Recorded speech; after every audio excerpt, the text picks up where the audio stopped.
wabarakatuh. Halo teman-teman pendengar Suara Nusantara. Selamat datang di episode kali ini. Saya Lia Anita. Hari ini kita akan menyelami sebuah tradisi yang syarat makna, budaya dan juga keunikan alam, yaitu bau nyale di Kabupaten Lombok Tengah. Mungkin kalian sudah sering dengar kata bau nyale, tapi tahukah kalian bahwa bau nyale bukan sekedar festival menangkap cacing di laut? Di baliknya ada cerita rakyat, nilai budaya hingga fenomena alam yang menarik untuk dikupas tuntas. Hari ini kita sudah bersama dua narasumber istimewa, yaitu Mbak Maulinda Syafani dari Tokoh Masyarakat dan Pelestarian Budaya Sasak, dan Mbak Mia Wijan Ayu Lestari dari peneliti kelautan yang sudah lama mengkaji ekosistem laut di Nusa Tenggara Barat. Selamat siang Mbak Maulinda dan Mbak Mia Wijan. Gimana kabarnya? Alhamdulillah baik banget.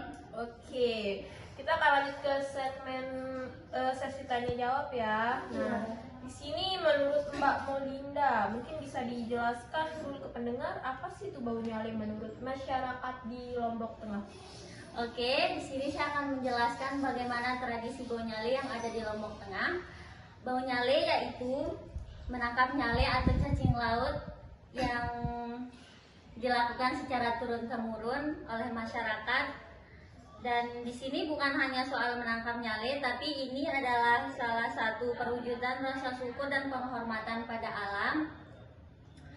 Ini juga berkaitan dengan legenda Putri Mandalika, putri cantik yang memiliki juga berkaitan dengan Putri Mandalika yang lebih memilih menceburkan dirinya ke laut demi menyelamatkan rakyatnya dari perang. Dan di sini juga nyale dipercayai sebagai jelmaan dari sang putri. Oke, luar biasa ya. Jadi ada nilai histori dan spiritualnya ya. Kalau Mbak Mia, dari sisi ilmiah sebenarnya apa sih itu bau nyale? Iya, benar. Dari sisi ilmiahnya, nyale adalah sejenis cacing yang muncul pada waktu tertentu dalam setahun. Mungkin setahun cuma satu kali, dan itu sangat rame banget orang-orang dari luar daerah maupun di dalam daerah.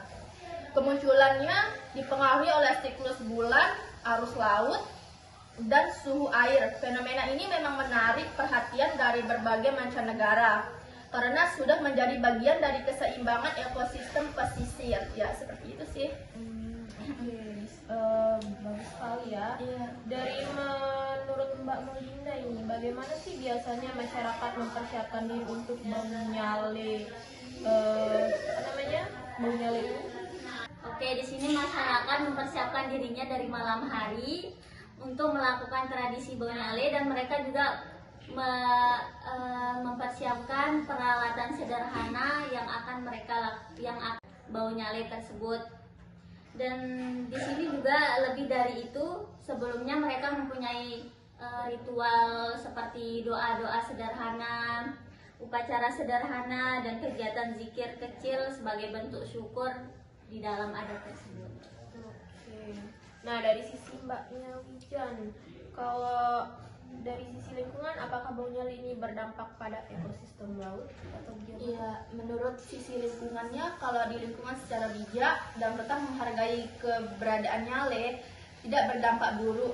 Justru ini bisa menjadi momentum edukasi tentang pentingnya menjaga laut. Tetapi memang perlu diingat agar kegiatan ini tidak berlebihan. Misalnya tidak meninggalkan sampah di pantai setelah acara selesai atau setelah perayaan bau nyale ini selesai, tidak ada meninggalkan sampah, pasti ekosistem laut akan tetap bersih dan tidak terganggu. Oke. Gitu. Mbak Maulinda, generasi muda sekarang tuh bagaimana sih Mbak? Apakah mereka tuh masih memilih ikut bau nyale gitu atau gimana? Alhamdulillah, generasi muda sekarang masih ikut berpartisipasi dalam mengikuti tradisi bau nyale. Dikarenakan dari tahun ke tahun mereka melakukan festival kecil-kecilan atau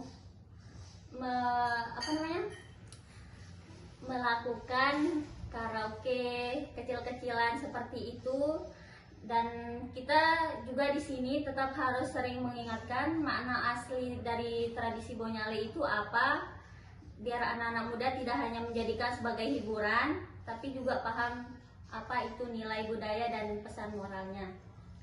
Oke, yang terakhir untuk Mbak Mia Wijan, bagaimana sih kita sebagai warga Indonesia, terutama yang dari luar Lombok, sebaiknya memandang ini?